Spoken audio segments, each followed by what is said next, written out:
तो आइए आज के मन के लिए हम देखते हैं मरकुस 9 अध्याय के उसके 23 वचन। यीशु ने उससे कहा, यदि तू कर सकता है तो क्या कर सकता है, विश्वास करने वालों के लिए सब कुछ है। यीशु ने कहा तू कर सकता है तो कर, विश्वास कर, क्योंकि विश्वास करने वालों के लिए सब कुछ संभव है। बिना विश्वास उसे प्रसन्न करना अनहोना है। यीशु ने यह शब्द केवल ऐसे पिता से कहे थे, यीशु ने ये शब्द एक ऐसे पिता से कहे थे जिसका बेटा अशुद्ध आत्मा से पीड़ित था, यानी कि दुष्ट आत्मा से पीड़ित था। वह व्यक्ति कई बार कोशिश कर चुका था, यहाँ ले आ वहाँ ले गया, लेकिन उसका बेटा कभी भी पूरी तरह से चंगा नहीं हुआ। जब यीशु ने उससे कहा तू कुछ कर सकता है तो कर, क्या, विश्वास। तब यीशु ने ध्यान से उसकी समस्या से हटाकर उसको विश्वास की ओर उसके मन को लगाया। यीशु ने उस बालक के पिता के जो मन है वो उस समस्या से हटाकर विश्वास की ओर लगाया, और जब उसका मन विश्वास की ओर लगा और जब यीशु मसीह पर विश्वास किया और जब विश्वास किया कि मेरा बेटा चंगा हो जाएगा, तो अपनी आंखों से चमत्कार को होते हुए देखा। यीशु ने कहा विश्वास कर, तो समस्या से नजर हटाकर उसने विश्वास किया, और जब विश्वास किया तो चमत्कार केवल समस्याओं के आकार पर नहीं बल्कि विश्वास के स्तर पर भी निर्भर करता है। जितना बड़ा विश्वास हमारा होगा उतनी बड़ी हमें चंगाई देगी। समस्याओं को देखते रहोगे तो तुम देखते रह जाओगे। समस्या की ओर से नजर हटाकर अपनी नजरें यीशु मसीह की ओर लगाओ, और जब तुम अपनी नजरें विश्वास की ओर लगाओगे और कहोगे कि यीशु के नाम ये समस्या हट जाए, बीमारी हट जाए, बंधन टूट जाए, तो मैं कहता हूँ वो तुम्हारे लिए हो जाएगा, और तुम्हारे कोई ऐसी बातें नहीं जो नहीं होगी। यीशु के नाम में असंभव भी संभव होता है। विश्वास चमत्कार के द्वार को खोलता है। विश्वास चमत्कार के क्या करता है, द्वार को खोलता है और आपको उस चमत्कार के पास ले जाता है। विश्वास जो आप अपनी आंखों से देखना चाहते हैं, जैसा इब्रानियों के 11वें अध्याय के पहले वचन में लिखा है, अब विश्वास आशा की हुई वस्तु का निश्चय और अनदेखी वस्तुओं का परिणाम है। अब विश्वास क्या है, आशा की हुई वस्तुओं का निश्चय, यानी कि हम प्रार्थना कर रहे हैं कि मेरा काम सफल हो जाए, काम सफल नहीं हुआ है, लेकिन हम विश्वास के साथ उस वस्तु को प्राप्त करने की निश्चय कर चुके हैं कि वो मुझे कल मिलेगा। और अनदेखी वस्तुओं का परिणाम, यानी कि हम देखे नहीं रहते हैं कि वो काम मेरे हो रहा है, लेकिन हम आशा और विश्वास के साथ हम ये निर्णय घोषणा कर देते हैं कि वो मुझे मिल रहा है। तो आशा अब विश्वास आशा की हुई वस्तुओं का निश्चय और अनदेखी वस्तुओं क्या है, परिणाम। यानी कि हम विश्वास करते हैं कि मैं चंगा हो चुका हूं, तो आपने आशा के साथ विश्वास लिखा और ये निश्चय के साथ घोषणा किया कि आप विश्वास में चंगे हो चुके हैं। जब आपके जीवन में अविश्वास आता है ना, यानी कि संदेह शक वाली आत्माएं आती हैं, तो चमत्कार को रोकती है। हालेलुया। जब आप अपने मन में अविश्वास लाते हैं, जब अपने मन में संदेह लाते हैं, जब अपने मन में शक लाते हैं, तो चमत्कार को होने से रोकता है। याकूब 2 अध्याय के 26 में कहता है, मत्ती के 13 के 58 में कहता है, उसने उसे विश्वास के कारण बहुत सामर्थ्य के काम किए। यह दिखाता है कि अविश्वास हमारे जीवन में परमेश्वर के कार्यों को रोकता है। वहां उसने विश्वास के कारण बहुत से सामर्थ्य काम दिखाए, यानी कि यह होता है कि यह दिखाता है कि अविश्वास हमारे जीवन में परमेश्वर के कार्य करने से रुकावटें बाधाएं डालता है। यानी कि संदेह शक और विश्वास नहीं है आपको, तो परमेश्वर के कार्यों को, उसके चमत्कार को अपनी आंखों से होते हुए आप नहीं देख सकते। विश्वास करना जरूरी है। जब हम विश्वास करेंगे तभी हम अपने जीवन में फल को देखेंगे। याकूब 2 के 26 कहता है, जैसे शरीर आत्मा के बिना मरा हुआ है, वैसे ही विश्वास भी कर्म के बिना मरा हुआ। ये शरीर है, आत्मा नहीं है, तो क्या है, ये मरा हुआ है। वैसे विश्वास भी कर्म के बिना मरा हुआ है। विश्वास सिर्फ बोलने में नहीं, करने में भी दिखता है। और जब हम विश्वास करते हैं तो हम चंगाई पाते हैं, हम छुटकारा पाते हैं और हम अपने जीवन में अद्भुत आश्चर्य कर्मों को होते हुए हम देखते हैं। जैसे कि मत्ती के 9 अध्याय के 22 में यीशु ने कहा, बेटी धीरज रख, तेरे विश्वास ने तुझे चंगा कर दिया। यीशु ने लड़की से कहा, बेटी धीरज रख, तेरे विश्वास ने तुझे चंगा कर दिया। यीशु ने क्या कहा? धीरज रख। यीशु क्या कर रहे हैं करने के लिए? धीरज रखने के लिए कर रहे हैं आपको।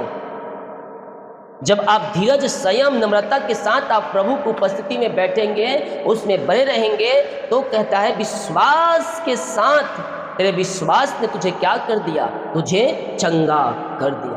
जब विश्वास सच्चा और अटल होता है तो परमेश्वर असंभव को भी संभव करने के लिए हमारे जीवन में सहायता करता है। जब हमारा विश्वास मजबूत हो, जब हमारा विश्वास परमेश्वर के ऊपर अटल हो, तो परमेश्वर असंभव को संभव करता है। यानी कि आपको लग रहा है कि ये काम नहीं हो सकता, अब मैं सफलता इसमें नहीं पा सकता, लेकिन परमेश्वर अद्भुत आश्चर्य कर्म करेगा, चमत्कार करेगा, असंभव को संभव करेगा। जैसा कि हम एक देखते हैं, एक महिला 12 साल से बीमारी से पीड़ित थी। मरकुस के जब हम 5 अध्याय के जब उसे हम 25 वचन से लेकर 34 वचन तक देखेंगे तो ये व्याख्या हम वहाँ पाते हैं। उसने भीड़ में से होकर यीशु के वस्त्र को छुआ। वहाँ लाखों हजारों लोग थे। एक स्त्री यीशु के पास जाती है और यीशु को छूती है, क्योंकि उसके मन में कहा था यदि मैं उसके वस्त्र को छू लूंगी तो मैं चंगी हो जाऊंगी। उसके मन में यह विश्वास था कि अगर मैं यीशु के वस्त्र को ही छू लूंगी ना तो मैं चंगी हो जाऊंगी। आपका विश्वास आपको चमत्कार होने से क्या करता है? आगे बढ़ाता है। जब तुम विश्वास करोगे चमत्कार को देखोगे, जब तुम अविश्वास करोगे तो चमत्कार को होने से रुकावटें आएंगी, बाधाएं आएंगी, काम सफल नहीं होगा। तो स्त्री जिसको विश्वास था कि मैं उसके वस्त्र को छू लूंगी तो चंगी हो जाऊंगी, उसका विश्वास क्रिया में बदल गया और उसी क्षण वो स्त्री क्या हो गई? चंगी हो गई। वो लड़की चंगी हो गई। मेरे प्रियो, शायद आप भी किसी असंभव लगने वाली परिस्थिति से गुजर रहे हो। आप भी इस समय ऐसा महसूस कर रहे होंगे कि अब वो काम सफल नहीं होगा। वो चाहे बीमारी में हो, चाहे कर्ज में हो, चाहे नौकरी की समस्या हो, पारिवारिक कलह हो, जादू टोना, मानसिक तनाव। लेकिन आज यीशु आपसे कह रहे हैं, यदि तू विश्वास करेगी तो तेरे लिए कुछ भी असंभव नहीं है। अगर आपके जीवन में किसी प्रकार की बीमारी है, कर्ज है, नौकरी की परेशानी, परिवार में लड़ाई झगड़े या मानसिक तनाव, तो यीशु आपसे कह रहे हैं अगर तू विश्वास करने के लिए तैयार है तो मैं तेरे जीवन में अद्भुत आश्चर्य कर्म करने के लिए तैयार हूँ। तेरे कामों को मैं सफल करने के लिए तैयार हूँ, तेरे बंधनों को तोड़ने के लिए तैयार हूँ, तेरे मार्गों को खोलने के लिए तैयार हूँ। Hallelujah, praise to Jesus.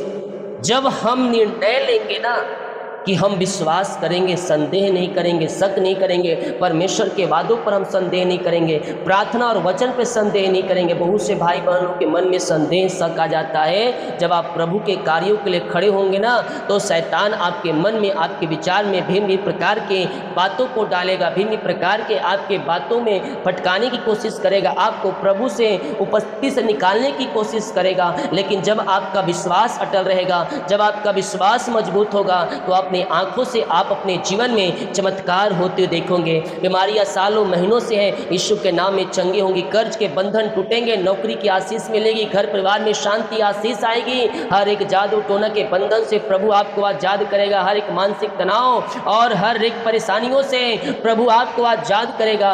जब तू विश्वास करेगा तो अपने जीवन में तो अद्भुत कार्यों को तो होते देखेगा। हम आज के वचन में हम ये सीखे कि हमें विश्वास करना है। जैसे ही संदेह सकाती है, हमारे आशीषों को रुकावटें डालती है हमारे जीवन में, वो अविश्वास आपको आशीष, चंगाई और चमत्कार प्राप्त करने से वो रोकती है। आज आप चाहे किसी परिस्थिति में क्यों ना हो, आज प्रभु आपको छुड़का देगा। प्रभु कहता है विश्वास रख, विश्वास रख। आज निर्णय ले कि आप शक नहीं करेंगे। आज ही आप निर्णय लें कि आप डरेंगे नहीं, बल्कि आप विश्वास रखेंगे उस आशा पर, उस परमेश्वर के वचन पर, उस परमेश्वर के वादों पर जो परमेश्वर ने हमसे वादे किए हैं। अगर आप विश्वास करने को तैयार हैं तो अपनी आंखें उठाएं और प्रार्थना में शामिल हो जाएं कि आज से मैं निर्णय लेता हूं, आज से मैं निर्णय लेती हूं कि मैं संदेह शक नहीं करूंगी, मैं परमेश्वर के वादों पर शंका नहीं करूंगा, मैं प्रार्थना जो देखता हूं उस पर संदेह शक नहीं करूंगी, मैं प्रभु के पीछे चलूंगा, मैं उसके आंख में उस पर विश्वास रखूंगा और आशा की हुई अनदेखी वस्तुओं को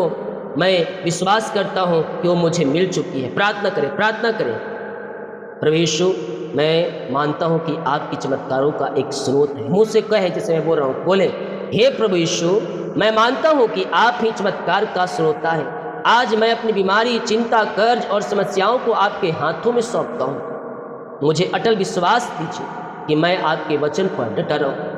आज मेरे जीवन में चमत्कार की वर्षा होने पाए, ये विश्वास करता हूँ प्रभु कि आपने मुझे आज से चंगाई दे दिया, छुटकारा दे दिया। जो भी संदेह, शक वाली आत्माएं थे पिता, उन सबों से आपने मुझे आज़ाद कर दिया है पिता। मैं धन्यवाद करता हूँ, आपकी महिमा करता हूँ, आपकी प्रशंसा करता हूँ, आपकी बड़ाई करता हूँ। मैं धन्यवाद के साथ तेरे चरणों में आता हूँ। आपने पिता आशीष किया, ब्लेस किया, पूरे परिवार को आशीषों से भरपूर किया, पूरे घर को अपनी उपस्थिति से भर दिया। मैं धन्यवाद करती हूँ। वचन 30 गुना, 60 गुना, 100 गुना इनके जीवन फलवंत होने पाए। जितने लोग ये वचन देख रहे हैं, सुन रहे हैं, इनका जीवन आशीषित और ब्लेसिंग हो जाए। आपकी बड़ी आशीषों के साथ ये ब्लेस हो जाए। ऐसे आशीष से ब्लेसिंग आपने दिया, धन्यवाद। तो यीशु के नाम ये प्रार्थना को मांगते हैं, सुन दयाल ग्रहण कर ले पिता। आमीन, आमीन, आमीन।